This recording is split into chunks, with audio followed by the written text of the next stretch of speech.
ጤና ይስጥልኝ እንዴት ናችሁ የተወደዳችሁ? ዛሬ የኤል ክላሲኮ ቀን ነው።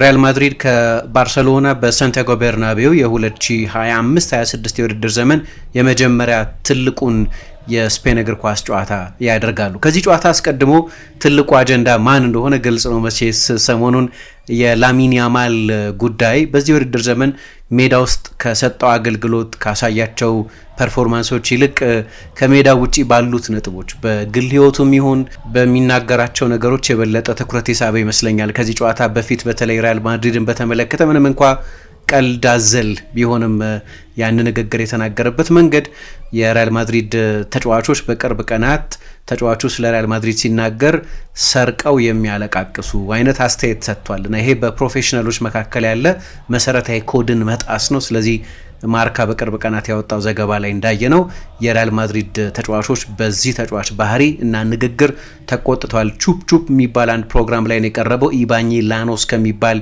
አንድ የትዊች ስትሪመር ጋር ጄራርድ ፒኬም ባለበት ነበር ነገሩን በቀልድ መንገድ የተናገረው። ኮንቴክስት አለው። ምክንያቱም እንደምታውቁት የቀድሞ የባርሴሎና የመሀል ተከላካይ ጄራርድ ፒኬ የሚያዘጋጀው አንድ ውድድር አለ፣ ኪንግስ ሊግ የሚባል ውድድር።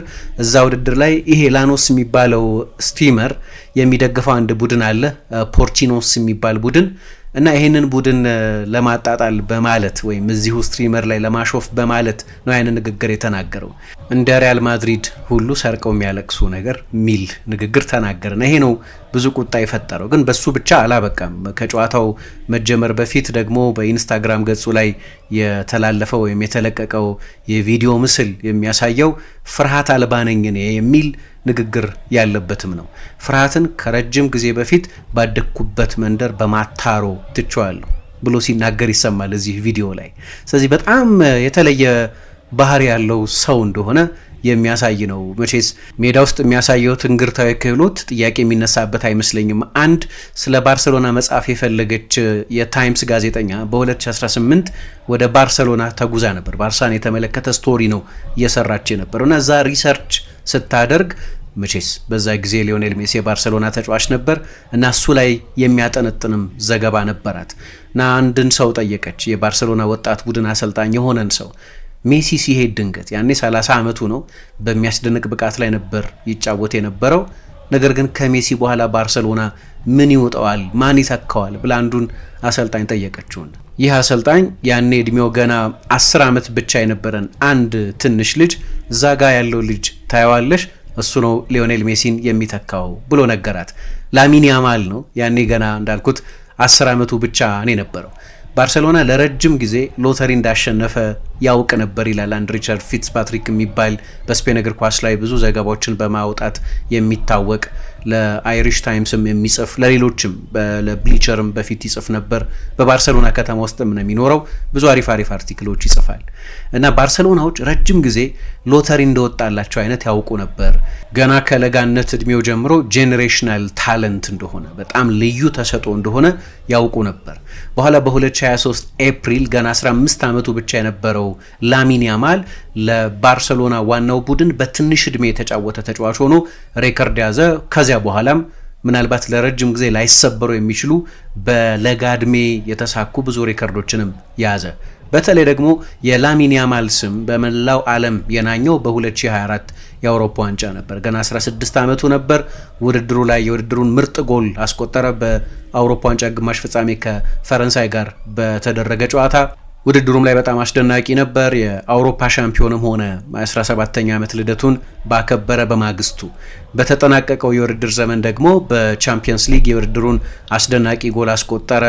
ከኢንተር ሚላን ጋር በነበረው ጨዋታ የኢንተር ሚላን ተከላካዮችን በሚያስደንቅ ጥበቡ ካለፈ በኋላ ባክሊፍት ሳያስፈልገው ወደኋላ መለጠጥ ሳያስፈልገው የጎሉን አግዳሚ አጋጭቶ በጣም የሚያስደንቅ ጎል አስቆጠረ። ያን ሶመር ሊያድነው የማይችል አይነት እዛው ጎሉ ላይ እንደተተከለ የሚመስል ልክ እንደኛ ቆሞ አይቶት እሱም ምንም ማድረግ የማይችልበት አጋጣሚ ነበር። ያ አጋጣሚ ግን በጠቅላላው ያለፈው የውድድር ዘመን ላይ በተለይ በውድድር ዘመን ሁለተኛ አጋማሽ ለወራት እጅግ የሚያስደንቅ ብቃት ላይ ነበር። ልትቋቋሙት የማትችሉት አይነት ተጫዋች ሆኖ ነበር። አሰልጣኞች እንደ ሲሞኔ ኢንዛጊ አይነት አሰልጣኞች በ50 ዓመት ብቻ ብቅ የሚል በየ50 ዓመቱ የሚገኝ አይነት ባለ ክህሎት ብሎ አደነቀው። ዚነዲን ዚዳን ከኢንተር ሚላን ጋር ያሳየውን ብቃት በእግር ኳስ አይቼ አላውቅም ብሎ ደግሞ ተናገረ። በእግር ኳስ ማንም ተጫዋች ሲያደርገው አይቼ አላውቅም አለ። በትልልቅ ጨዋታዎች ላይ የሚጎላ ነው። ባለፈው የውድድር ዘመን በአራቱም ኤል ክላሲኮች፣ በትልልቅ የቻምፒየንስ ሊግ ምሽቶች እጅግ የሚያስደንቅ ብቃት ያሳይ ነበር። ከዚያ ከባርሴሎና ጋር የሀገር ውስጥ ትሬብል ሰራ። የዶሜስቲክ ትሬብል የሚባለው ላሊጋ፣ ኮፓ ዴል ሬይ እና ሱፐር ካፑን አሸነፈ። በዚህ እጅግ የተዋጣለት የውድድር ዘመኑ የተነሳ ከባርሴሎና ጋር ባሸነፋቸው ዋንጫዎች፣ በግሉም ባሳለፈው አስገራሚ ዓመት የተነሳ በባሎን ዶር ሁለተኛ ሆኖ ከኦስማን ዴምቤሌ ተከትሎ ሁለተኛ ሆኖ አጠናቀቀ። በባሎን ዶር ታሪክ ፖዲየም ላይ ወይም ከ1 እስከ 3 ባለው ስፍራ ላይ በማጠናቀቅ በሽልማቱ ታሪክ በእድሜ ትንሹ ተጫዋች ሆኖ የሊዮኔል ሜሲን ሬከርድ ተሻገረ። ሜሲ በ2007 ሁለተኛ ሆኖ ባጠናቀቀ ጊዜ በሽልማቱ ታሪክ በእድሜ ለጋ ሆኖ ፖዲየሙ ላይ የተገኘው ተጫዋች ነበር፣ ወይ ከ1 እስከ 3 ያጠናቀቀው ተጫዋች ነበር። አሁን ጫና በዝቷል። እንደምታውቁት ክረምት ላይ የሊዮኔል ሜሲን 10 ቁጥር መለያ ተረክቧል። በዚህ 10 ቁጥር መለያ የተሰራውን ታሪክ ስታውቁ ኃላፊነቱ ቀላል እንዳልሆነ ትገነዘባላችሁ። ሆርሄ ቫልዳኖ ለኤል ፓይስ ይጽፋል። በጣም ጥሩ ጸሐፊ ነው። ደግሞ እግር ኳስን በፍልስፍና መነጽር የሚያይ የቀድሞ እግር ኳስ ተጫዋቾች የሌላቸው አይነት አድማሰ ሰፊ ሰው ነው ሆርሄ ቫልዳኖ። ከዚህ በፊት 1986 ላይ ከዲየጎ ማራዶና ጋር የዓለም ሻምፒዮን የነበረ ነው እና ምን ይላል ስለ ማራዶናና ሜሲ ንጽጽር ሲጠየቅ ማራዶና አንዳንድ ጊዜ ማራዶናን ነው፣ ሜሲ ግን ሁል ቀን ማራዶናን ነው ይላል። የሊዮኔል ሜሲን ወጥ ብቃት፣ ለአመታት ያልተቋረጠ ብቃት ለመግለጽ ማለት ነው።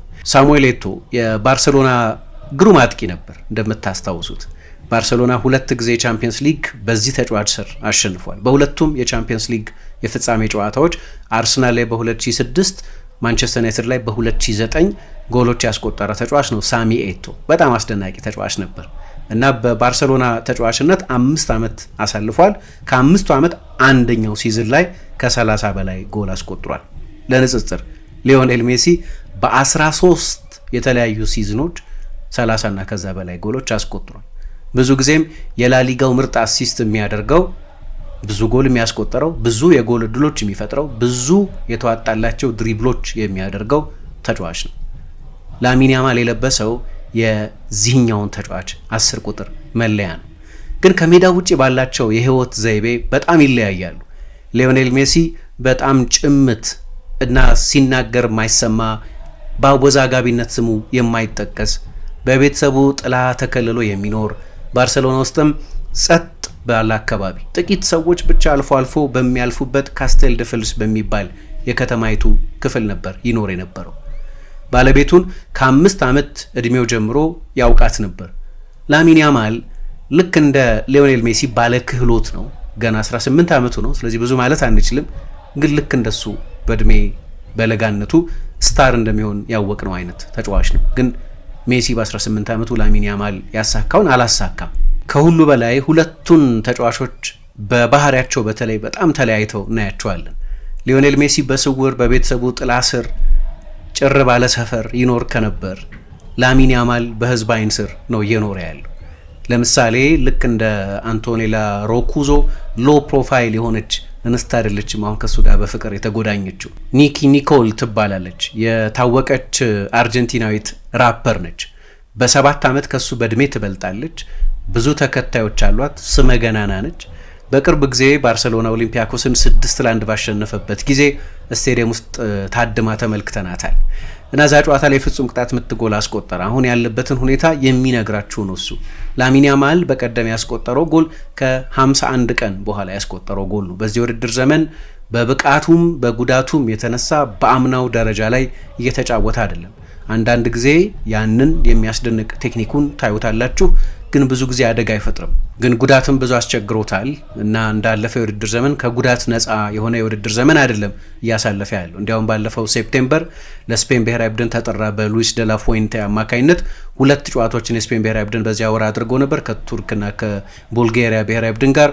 ሁለቱንም ጨዋታዎች በህመም ማስታገሻ ነበር የተጫወተው እና ላሮሃ ሁለቱንም ጨዋታዎች 6-0 እና 3-0 ከሜዳ ውጭ አሸነፈ። ግን ተጫዋቹ በህመም ማስታገሻ መድኃኒት መጫወቱን ሃንዚ ፍሊክ ባወቁ ጊዜ እጅግ ተቆጥተው ነበር።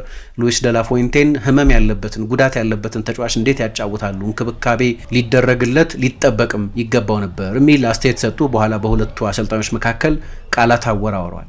ግን ላሚን ያማል ብዙ ጨዋታን እንዲጫወት እየተገደደ ነው። በ2023/24 የውድድር ዘመን 51 ጨዋታዎችን፣ ባለፈው የውድድር ዘመን 55 ጨዋታዎችን አድርጓል። እነዚህ ሁለቱም የክለብ ጨዋታዎች ብቻ ናቸው። በእነዚህ ሁለት ሲዝኖች ለስፔን ብሔራዊ ቡድን ደግሞ ተጨማሪ 21 ጨዋታዎችን አድርጓል። ስለዚህ መደመር ነው በእነዚህ ሁለት ሲዝኖች ብቻ ያደረጋቸውን የጨዋታዎች ብዛት። ገና እድሜው 18 ዓመት ሳይሞላ ነበር የተጫወተው። በተመሳሳይ እድሜ ሊዮኔል ሜሲ ለባርሰሎና አንድ ይፋዊ ጨዋታ ብቻ ነበር ያደረገው። ለአርጀንቲና ብሔራዊ ቡድንም አልተጠራም ነበር። በ2005 ነበር የተጠራው። ያ ከሃንጋሪ ብሔራዊ ቡድን ጋር ተጫውቶ በ47 ሰከንድ ውስጥ ተቀይሮ እንደገባ የሃንጋሪ ብሔራዊ ቡድንን ተጫዋች በክርኑ ተማቶ በቀይ ወጣበት ጨዋታ ማለት ነው። ግን እስከ 18 ዓመቱ ድረስ ለአርጀንቲና ብሔራዊ ቡድን አልተጠራም። ላሚን ያማል ከ16 ዓመቱ ጀምሮ ነው እየተጠራ ያለው። አሁን ሰዎች የሚያነሱት የላሚን ያማል ከሜዳ ውጭ ያለ ህይወት ጉዳይ ነው። ከሜዳ ውጭ ያለው ህይወት ብቻ ሳይሆን በአጠቃላይ አቲቲዩዱ፣ ስብዕናውን በተመለከተ ብዙ መነጋገሪያ ሆኖ እናያለን። ሊዮኔል ሜሲ በቤተሰቡ የተጠበቀ ነበር። በአባቱ፣ በእናቱ፣ በቤተሰቦቹ በጠቅላላው። ኤጀንቱም አባቱ ናቸው። ሱፐር ኤጀንት አልነበረውም። አሁን የላሚን ያማል ኤጀንት ጆርጅ ሜንዴዝ የሚባለው የነ ጆዜ ሞሪኞ የነ ክርስቲያኖ ሮናልዶ ወኪል በመሆኑ የምናውቀው፣ አሁን ከሮናልዶ ጋር እየሰራ አይደለም፣ ግን በጣም ስመ ገናና ኤጀንት ነው እና የቤተሰቡ ተመሳሳይ ጥበቃ የለውም ሊዮኔል ሜሲ የነበረው አይነት ይላሉ። ለምሳሌ አባቱ ራሱ በጣም ወጣት ነው፣ ሙኒር ናዝራዊ ይባላል። ከሞሮኮ ተሰዶ ነው ወደ ስፔን ሄደው ከላሚን ያማል መወለድ በፊት። ራሱም በብዙ አሉታዊ ነገሮች የዜና ርዕስ የሚሆን ሰው ነው። በ2023 ለምሳሌ የቮክስ የሚባል አንድ የስፔን የቀኝ አክራሪ የፖለቲካ ፓርቲ አለ። የዛ የፖለቲካ ፓርቲ አባል የሆነን ሰው ተማቷል በሚል ክስ ቀርቦበት የነበረ ነው።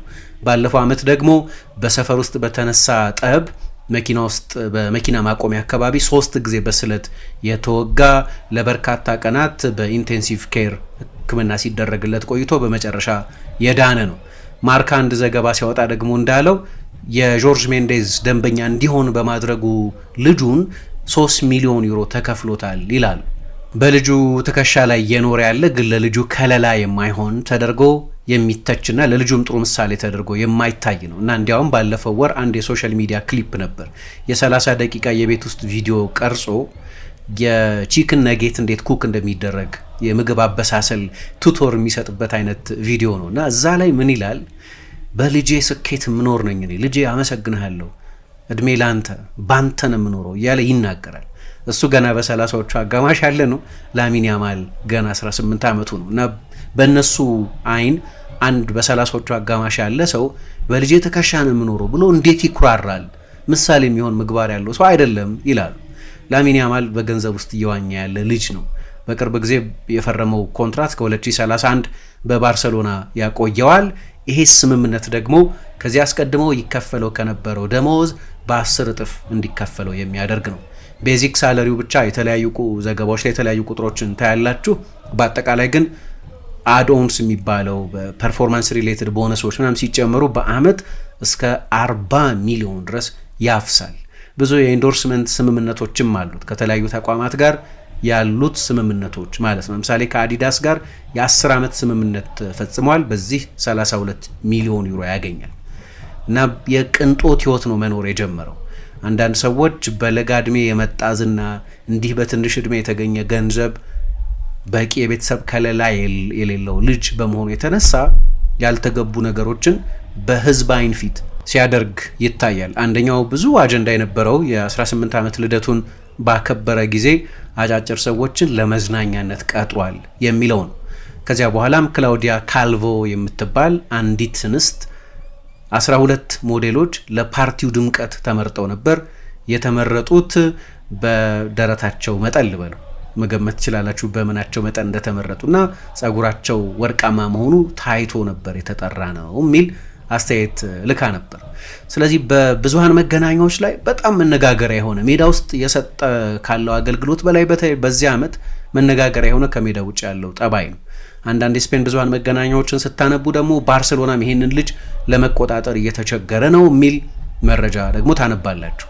ለምሳሌ ብዙ የስፔን ብዙሃን መገናኛዎች አንድ ዘገባ አውጥተው ነበር። በፓሪስ ሳን ጀርማ ባርሴሎና 2-1 ከተሸነፈ በኋላ ተጫዋቹ ለቲም ሚቲንግ ለቡድን ስብሰባ አርፍዶ ነበር የደረሰው። ይሄ ደግሞ ለአሰልጣኝ ሃንዚ ፍሊክ ቀይ መስመርን መተላለፍ ማለት ነው። ከዚህ በፊት ራፊኛ፣ ዡል ኩንዴ በዚህ የውድድር ዘመን እንኳ 2 ደቂቃ አርፍዷል በሚል ማርከስ ራሽፎርድ ጨዋታ እንዳይጀምሩ ተደርገዋል። እነዛ ጨዋታዎች ለመጀመሪያ አሰላለፍ ውስጥ ሊካተቱ የነበሩ ነገር ግን 1 ደቂቃ ነው 2 ደቂቃ ነው ለአሰልጣኙ ማርፈድ ነው እና ላሚን ያማልም እዛ ጨዋታ ላይ አርፍዶ ነበር የተገኘው እና ከቡድን ስብስባቸው ከመጀመሪያ አሰላለፋቸው ውጪ አድርገውት በዴኮ ጣልቃ ገብነት ነው ተጫዋቹ እዛ ጨዋታ ላይ የተሰለፈው ሚል መረጃ ይዘው ወጥተው ነበር። በኋላ ሃንዚ ፍሊክ ነገሩን አስተባብለውታል። ባርሴሎና እያንዳንዱ መረጃ ሾልኮ የሚወጣበት ነው፣ ፖለቲካል ነው ብላለሁ እኔ ባርሴሎናን ብዙ ጊዜ የባርሴሎናን የመልበሻ ክፍል ውይይቶች በልምምድ ሜዳ የነበሩ ትንንሽ ጠቦችን ሳይቀር ቶሎ ነው የምንሰማው ከሌሎችም ክለቦች በተለየ ሁኔታ። ከዚህ በፊት የቀድሞ የባርሴሎና ታላቅ ዮሃን ክራይፍ ሲናገር ኤንቶርኖ ነው ይላል። መረጃ የማይታቀብበት የሆነ አንድ የቡድኑ አባል የሆነን ሰው ከጀርባ መረጃ ሾልኮ በማውጣት የሚወጋበት ከባቢ ነው የሚል አስተያየት ይሰጣል። አሁን ስለ ላሚን ያማል ፍርሃት አለ። በእንደዚህ አይነት መንገድ የምንሰማቸው መረጃዎችም እሱ በግልጽ በሶሻል ሚዲያ በሚያሰራጫቸው ምስሎችም በአደባባይ በሚናገራቸው ንግግሮችም ሰዎች ስለ ላሚን ያማል ይሰጋሉ። ክህሎት ሳያንሰው ተሰጥኦ የፈለገበት ቦታ ሊያደርሰው የሚችል መሆኑን አይተን ነገር ግን እንደ አንዳንድ ተጫዋቾች በአጭሩ እንዳይቀጭ ይሰጉለታል። አንዳንድ ጊዜ የዓለምን እግር ኳስ ይቆጣጠራሉ ተብሎ የተገመቱ ተጫዋቾች በአንዱ በሌላ ምክንያት ሲመክኑ እናያለን። ለምሳሌ ኔይማር ጁኒዮር በእግር ኳስ ብዙ ነገር አሳክቷል፣ ግን ክህሎቱ በጣም የተለየ ስለነበር ከዚያም በላይ መሆን ይገባው ነበር ብለው የሚያስቡ ሰዎች ማህበራዊ ህይወቱ የላይፍ ስታይሉ ነው ከዚያ ያቀበው ከዛ የገደበው ብለው ይናገራሉ። ቦያን ኪርኬች ደግሞ ስለ ሜንታል ሄልዝ ይናገራል። በአእምሮ ጤና ጫናን መሸከም ባለመቻል የተነሳ ከላማሲያ የሚወጣው ትልቁ ኮከብ ተብሎ ይጠበቅ በነበረበት ጊዜ እዚያ ሰዎች ይደርስበታል ብለው የተመኙለት ቦታ አልደረሰም። አሁን የዴኮ ረዳት ሆኖ በባርሰሎና ይሰራል። ማይክል ኦዌንን ደግሞ ጉዳት አግዶታል እንጂ በ17 በ18 ዓመቱ የፕሪሚየር ሊግ ከፍተኛ ጎል አስቆጣሪ ሆኖ ያጠናቅቅ የነበረ ተጫዋች ነው። የላሚን ያማል ክህሎት እንዴት የተለየ እንደሆነ የምታውቁት ሲአይኤስ ፉትቦል ኦብዘርቫቶሪ የሚባል አንድ የስዊዘርላንድ እግር ኳስ የሪሰርች ኢንስቲትዩት አለ እና የገበያ ዋጋውን 400 ሚሊዮን ዩሮ ይተምናል። ከሱ ቀጥሎ ኤርሊንግ ሃላንድን የተቀመጠው ኤርሊንግ ሃላንድ 239.6 ሚሊዮን ዩሮ ያወጣል የሚል ተመን ነው ያለው።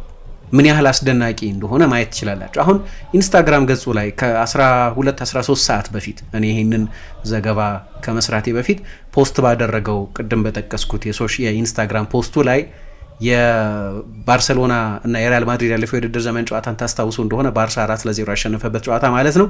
እዚያ ጨዋታ ላይ ጎል ካስቆጠረ በኋላ የሪያል ማድሪድ ደጋፊዎች ወዳሉበት ስፍራ ሄዶ ነው ደስታውን የገለጸው እና የራሱን ፎቶ ብለርድ አድርጎ የሪያል ማድሪድ ደጋፊዎች እሱን በጣም ምልክት ሲሰድቡት የሚያሳይ ፎቶግራፍ ነው ያደረገው። አይገደኝም ስድባችሁ የሚል መልእክት ሲያስተላልፍ ማለት ነው። አሁን ዛሬ ያለበት ትልቁ ጫና ብዙ የሚናገር ስለሆነ ሜዳ ውስጥ ያንን ፕሩቭ የማድረግ ኃላፊነት አለበት። እንደምታውቁት የባርሴሎና ደጋፊዎች ሳንቲያጎ ቤርናቢዮን የሜሲ የአትክልት ስፍራ የሜሲ ጋርደን ብለው ይጠሩታል እና ላሚን ያማል ይህንን ባለፈው የውድድር ዘመን አድርጓል እና ብዙ ታሪክ የጻፈ ተጫዋች ቢሆንም ግን ፓራዶክሲካል ነው።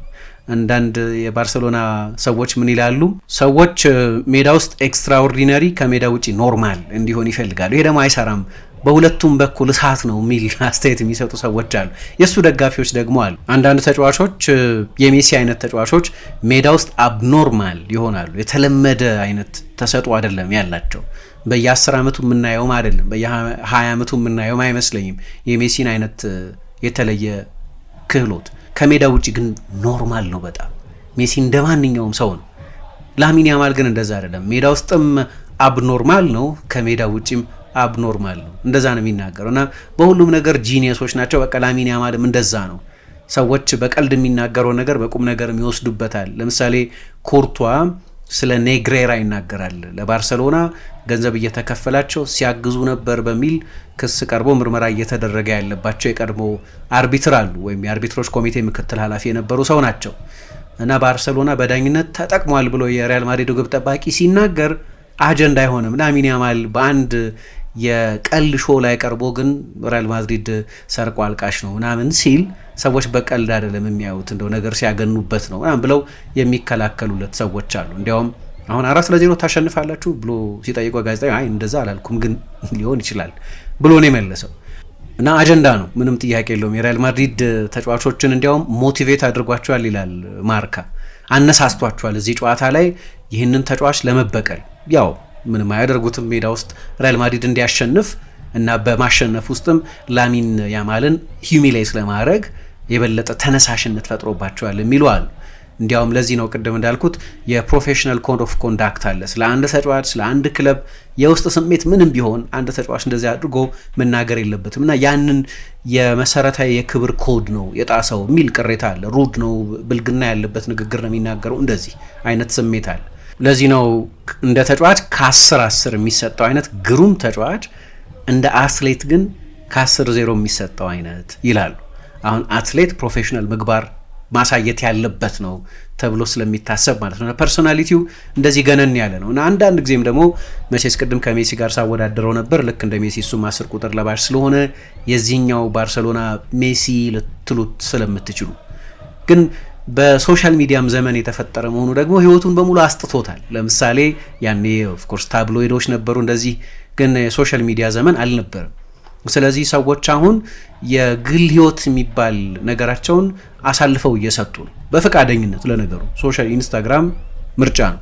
ላሚን ያማል በኢንስታግራም ማስታወቂያዎች በሚሊዮኖችም ስለሚያገኝ ነው ኢንስታግራም ላይ ያሁሉ ተከታይ ያለው እና እሱም አክቲቭ ነው ይፈልገዋል። ምርጫ ነው፣ ግን ኢንስታግራም ላይ ያለመኖር ይችላል። ግን በዚህ በሶሻል ሚዲያ ዘመን የተገኘ መሆኑ ግን አንድ ጉዳት ከተባለ አላቅም። ለምሳሌ በቅርብ ጊዜ የስፔን እግር ኳስ ፌዴሬሽን ተጫዋቹ ተጎድቷል በሚል ምክንያት ባርሰሎና ተጫዋቹ ለስፔን እግር ኳስ ፌዴሬሽን አልለቀቀውም። ስለዚህ ጨዋታው ላይ አልተሳተፈም። በእርግጥ የስፔን እግር ኳስ ፌዴሬሽን ራሱ ቼክ የማድረግ መብት አለው። ባርሳ ተጎድቷል ስላለ ብቻ ተጫዋቹ ወደ ስፔን ካምፕ እንዳይሄድ አይከለከልም። ግን የስፔን ብሔራዊ ቡድን መጎዳቱን በማመን ተጫዋቹ የባለፈውን ኢንተርናሽናል ብሬክ በረፍትና ከጉዳቱ በማገገም ላይ ነበር ያሳለፈው እና ልክ ከጉዳቱ እንዲያገግም በሚጠበቅበት ጊዜ ከኒኪ ኒኮል ጋር ወደ ክሮኤሽያ ሲሄድ የሚያሳይ የቫኬሽን ጉዞ ላይ እንደነበር የሚያሳይ ፎቶግራፍ በሶሻል ሚዲያ አሰራጨና ይሄም አበሳጫቸው የስፔን እግር ኳስ ፌዴሬሽን ሰዎችን። ሁሌ አጀንዳ የሚሆን ነው ማለት ነው። ከዚህ ጨዋታ በፊትም ይሄ ሁሉ ትኩረት ያለበት ተጫዋች ነው ለማለት ነው ስለ ላሚን ያማል እያነሳው ያለሁት። ሌሎች ግን ይከላከሉለታል። እንዲያው ላይፍ ስታይሉ ህይወትን በሙላት ነው የሚኖራት። በቃ ሊቪንግ ላይፍ ቱ ዘ ፉለስት ነገር ቁጠባ አይደለም። በቃ ፓርቲ ከወደደ ፓርቲ ይወዳል። የፐብሊክ ትችት ይሰነዘርብኛል ብሎ መኖር ካለበት የህይወት ስልት አይቆጠብም። መኖር የሚፈልግበትን የኑሮ አይነት ይኖራል ምናምን የሚሉ ሰዎች ደግሞ አሉ። ግን ለምሳሌ የፕሮፌሽናል የልምምድ ሜዳ ትጋቱ ምናምን ጥያቄ ምልክት ውስጥ የሚገባ አይደለም። በጣም ፕሮፌሽናል ነው። የቤተሰብ ቁጥጥር የሌለው ቤተሰቦቹ እሱ እንደው ይንከባከባቸዋል እንጂ እሱን ሊንከባከቡ የሚችሉ አይደሉም። ቤተሰቦቹ ያሉበትን ሁኔታ በተለይ ቅድም እንዳልኩት አባቱ ያለበትን ሁኔታ ግን አሁን ለምሳሌ መኖሪያ ቤት ገዝቷል። መኖሪያ ቤት የገዛው ከሻኪራና ፒኬ ይኖሩበት የነበረውን መኖሪያ ቤት ነው። ኤስፑሉጌስ የሚባል የባርሴሎና ከተማ አካባቢ ያለ መኖሪያ ቤት ነው የገዛው እና እዛ አሌሃንድሮ ባልዴ፣ ሮናልዶ አራውሆ አይነት የቅርብ ጓደኞቹ ያሉበት ከከተማ ጩኸት የራቀ ለእግር ኳስ ተጫዋች የሚስማማ አካባቢ እንደ ካስቴል ደፈልስ አይነትም ባይሆን ግን ጸጥታ ያለበት ነው እና ከፍተኛ የሴኩሪቲ ኮንዲሽን የሚገኝበት እንደ አዲስ እየታደሰ ያለ ጂምናዚየም ያለበት የባርሰሎና የዲፓርትመንቱ ኃላፊ የፊዚካል ትሬኒንግ ኃላፊ ሁሊዮቱስ የሚባሉ ናቸው። እሳቸው የሚመድቡት አንድ ባለሙያ ለሱ ብቻ ተመድቦ ልምምድ ያሰራዋል። ስለዚህ ስራውን ዘንግቷል የሚለው ነገር ትክክል አይደለም። እንዲያው በግል ህይወቱ ላይ በሚያሳየው የተቀናጣ ህይወት ዘይቤ ምክንያት ሰዎች እንዲያው ስራው ላይ ቸል እያለ ባይሉ በቃ በጉዳት ምክንያት እድለኛ አልነበረም ይሄ ውድድር ዘመን ከተጀመረ በኋላ፣ አሁን ግን ተውት ይላሉ። ምክንያቱም ስራው ላይ ሰነፍ አይደለም። የዚህኛው ጨዋታ መርሃ ግብር ላይ በጣም የተዋጣለት ነው። የሪያል ማድሪድን የተከላካይ መስመር ትራውማታይዝ አድርጓል ማለት ትችላላችሁ። ለመጀመሪያ ጊዜ የተጫወተው በዚህ ውድ ጨዋታ ላይ በ16 ዓመት ከ107 ቀን ነበር እና በኤል ክላሲኮ ላይ በትንሽ እድሜውም የተጫወተ ተጫዋች በመሆን ባለ ሪከርድ ነው እና ባለፈው የውድድር ዘመን በአራቱም የኤል ክላሲኮ ጨዋታዎች ላይ በጣም አስደናቂ ነበር። ለምሳሌ ሳንቲያጎ ቤርናቤው ላይ ጎል ሲያስቆጠር 17 ዓመቱ ከ105 ቀን ነበር እድሜው። አንሱ ፋቲ የያዘውን ሬከርድ ነው ያሻሻለው። ግሩም ብቃት ላይ ነበር አራቱም ጨዋታዎች ላይ የነበረው፣ በሁለቱ የላሊጋ ጨዋታዎች በስፔን ሱፐር ካፕ እና ደግሞ በኮፓ ዴል ሬይ ፍጻሜ ማለት ነው። አሁን ብዙ የሚናገር ሰው መናገሩ እንዲሁ ለምንም እንዳልሆነ ሜዳ ውስጥ ማሳየት አለበት።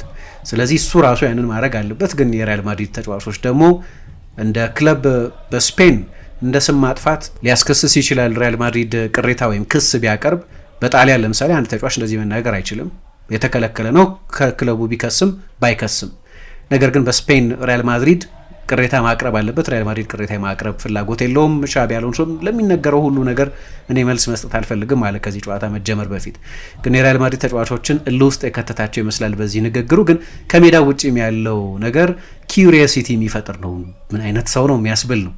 ምክንያቱም ለየት ያለ ሰው ስለሆነ አሁን እኔ መበየኑ ትክክል ላይሆን ይችላል፣ እሰጋለታለሁ፣ በጣም እሰጋለታለሁ። ትክክለኛ ምርጫ እየመረጠ እንደሆነ እርግጠኛ አይደለሁም። በጣም ምሳሳለት አይነት ተጫዋች ነው።